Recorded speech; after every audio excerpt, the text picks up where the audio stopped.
সম্মানিত ভিউয়ার্স, আসসালামু আলাইকুম রহমতুল্লাহ।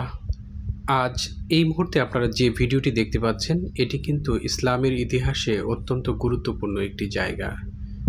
এই জায়গাটি মসজিদুল হারামের ঠিক সামনেই রয়েছে, কিন্তু আমরা অনেক সময় না জেনে এই জায়গাটি জিয়ারত করা হয় না। যারা হজ কিংবা ওমরা করতে যান তারা জানেনই না এই জায়গাটি কোন জায়গায় রয়েছে, যে কারণে তারা এই কাছাকাছি সবসময় মসজিদে নামাজ পড়ছেন, কিন্তু এই জায়গাটি কখনো দেখা হয় না।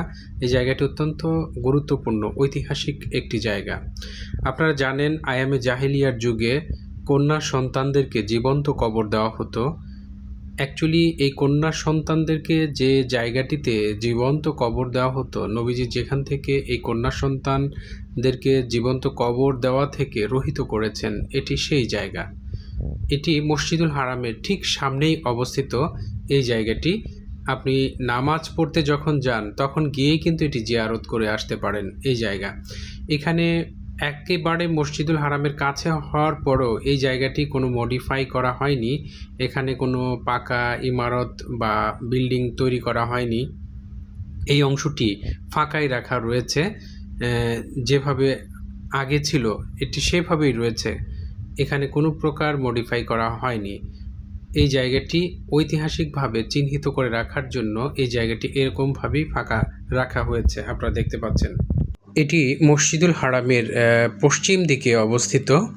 এটি দার আল তৌহিদ, যে বিল্ডিংটি দার আল তৌহিদ বিল্ডিং অথবা জবালে ওমর গেট দিয়ে বের হলেই এই সাইটে কোনায় এই জায়গাটি রয়েছে, আপনারা দেখতে পাচ্ছেন। এটি এই জবালে ওমরের যে গেট, এই গেটের দিয়ে বের হলে যেখান দিয়ে বাসের স্টপেজ রয়েছে, এখান থেকে কিন্তু বিভিন্ন জায়গায় বাস চলাচল করে। যেমন আপনি যদি এখান থেকে মেট্রো রেল স্টেশনে যান, বুলেট ট্রেনের স্টেশনে যেতে চান, এই বাসগুলো দিয়ে যেতে পারবেন। অথবা আয়শা মসজিদে যদি যেতে চান, এখান থেকে বাসে যেতে পারবেন। এই বাস স্টপেজের ঠিক পাশেই কিন্তু এই জায়গাটি অবস্থিত।